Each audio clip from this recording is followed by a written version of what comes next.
வணக்கம் friends, welcome to சுப்பீஸ் wonderland. இன்றைக்கி நம்ம ஆயிஸ்டர் மஷ்ரூம்னு சொல்லக்கூடிய சிப்பி காளானை வச்சு ரொம்பவே டேஸ்டியான பிரியாணி ஒன்று ப்ரிப்பேர் பண்ண போகிறோம் ஃப்ரெண்ட்ஸ். கண்டிப்பாக நீங்களும் ட்ரை பண்ணி பாருங்கள். இந்த தருணத்தில் சப்ஸ்கிரைபர் ஆகிய உங்களுக்கும் ஃபியூச்சர் சப்ஸ்கிரைபர்களுக்கும் என்னுடைய நன்றி கலந்த வணக்கத்தை தெரிவித்துக் கொண்டு இப்போ ரொம்பவே சுவையான சிப்பி காளான் பிரியாணி எப்படி பண்ணலாங்கிறத பார்க்கலாம் வாங்க friends.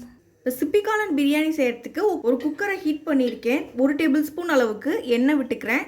Cooking oil 2 table spoon அளவுக்கு நெய் ஆட் பண்ணிக்கிறேன்.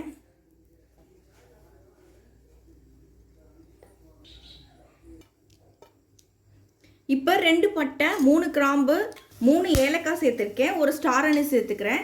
நல்லா ஃப்ரை ஆகட்டும். பச்சை மிளகா 2 கட் பண்ணி ஆட் பண்ணியிருக்கேன். இப்போ நம்ம கட் பண்ணி வச்சுருக்கிற ஆனியனை சேர்த்துக்கலாம். இன்றைக்கி நான் ஒரு 3 மீடியம் சைஸ் ஆனியன் கட் பண்ணி ஆட் பண்ணியிருக்கேன். இதை நல்லா வதக்கிக்குவோம்.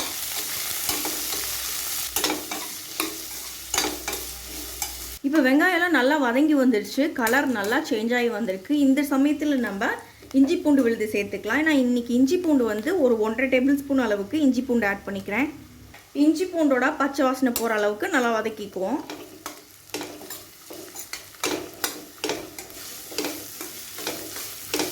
இப்போ இஞ்சி பூண்டு ஓரளவுக்கு நல்லா வதங்கி இந்த சமயத்தில் நம்ம தக்காளி ஆட் பண்ணிக்கலாம். இன்றைக்கி நான் ஒரு 3 மீடியம் சைஸ் தக்காளி சேர்த்துக்க போகிறேன்.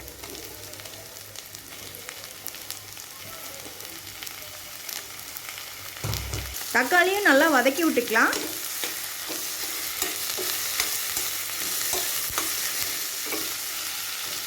தக்காளி வதங்கும் போதே நம்ம இந்த பிரியாணிக்கு தேவையான அளவு உப்பு சேர்த்துக்கலாம்.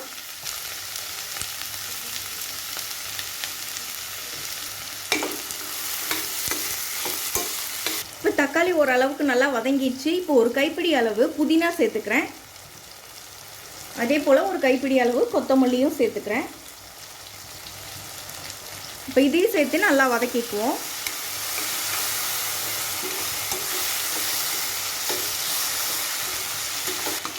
இப்போ மசாலாலாம் இது கூட சேர்த்துக்கலாம். இப்போ ஒரு 1/2 டேபிள் ஸ்பூன் அளவுக்கு மிளகாய்த்தூள் ஆட் பண்ணிக்கிறேன்.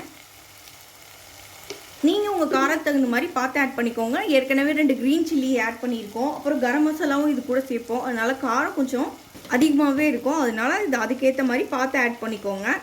மல்லித்தூள் 1 டேபிள் ஸ்பூன் அளவுக்கு ஆட் பண்ணிக்கிறேன். ஒரு கரம் மசாலா 1 டேபிள் ஸ்பூன் அளவுக்கு ஆட் பண்ணிக்கிறேன். மஞ்சள் தூள் 1 பிஞ்ச் அளவுக்கு ஆட் பண்ணிக்கிறேன். ரொம்ப சேர்க்கல. மஞ்சள் தூள் எப்பொழுதும் பிரியாணிக்கெலாம் சேர்க்கும்போது ரொம்ப கம்மியாகவே சேர்த்துக்கணும். இல்லாட்டி அதோடைய கலர் ரொம்ப என்ஹான்ஸ் பண்ணி காட்ட ஆரம்பிச்சிடும். அதனால மஞ்சள் தூள் 1 பிஞ்ச் அளவுக்கு தான் சேர்த்துருக்கேன். இது எல்லாத்தையும் சேர்த்து நல்லா வதக்கிக்கலாம்.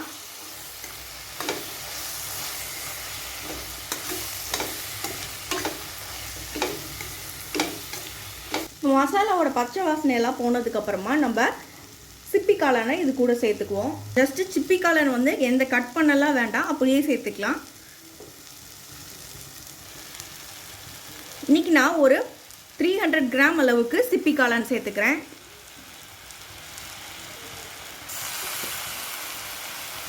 இதை நல்லா வதக்கிக்குவோம்.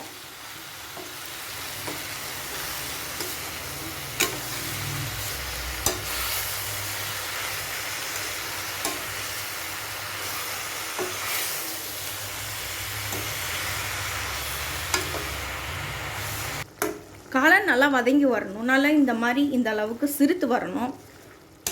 இன்றைக்கி நான் 1 கப் அளவுக்கு தயிர் சேர்த்துக்கிறேன்.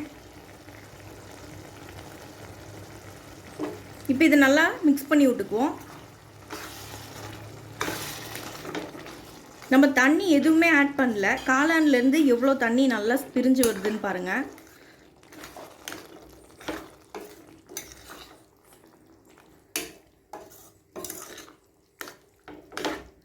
இப்போ நம்ம ரைஸ் இது கூட சேர்த்துக்கலாம். நார்மலாக சமைக்கிற சாப்பாட்டு அரிசி தான் எடுத்திருக்கேன். நான் 1.5 கப் அளவுக்கு எடுத்திருக்கேன் ரைஸு. இந்த ரைஸை நல்லா மிக்ஸ் பண்ணி விட்டுக்குவோம். ரைஸ் ஒரு 5 மினிட்ஸ் குக் ஆகி வரட்டும். அதுக்கப்புறமா தண்ணி சேர்த்துக்குவோம். ஒரு 5 மினிட்ஸ் இந்த ரைஸ் நல்லா குக் ஆகி வந்திருக்கு. இப்போ நான் 1.5 கப் அளவு அரிசிக்கு 2 கப் அளவுக்கு தண்ணி ஆட் பண்ணிக்கிறேன். ஏற்கனவே காளான்லேருந்து நிறையா தண்ணி வெளிவந்திருக்கு. அதனால நான் இன்றைக்கி 2 கப் அளவுக்கு தான் தண்ணி ஆட் பண்ணிக்கிறேன். நீங்கள் உங்கள் அளவுக்கு பார்த்து நீங்கள் ஆட் பண்ணிக்கோங்க. இப்போ 1.5 கப் அரிசிக்கு 2 கப் அளவுக்கு தண்ணி ஆட் பண்ணிக்கிறேன். ஃபைனலாக உப்பு பார்த்து செக் பண்ணிக்கோங்க. தேவைப்பட்டுச்சுன்னா கொஞ்சம் ஆட் பண்ணிக்கலாம். இப்போ குக்கரை க்ளோஸ் பண்ணி ஒரு 3 விசில் வர வரைக்கும் குக் பண்ணி எடுத்துக்கிறேன்.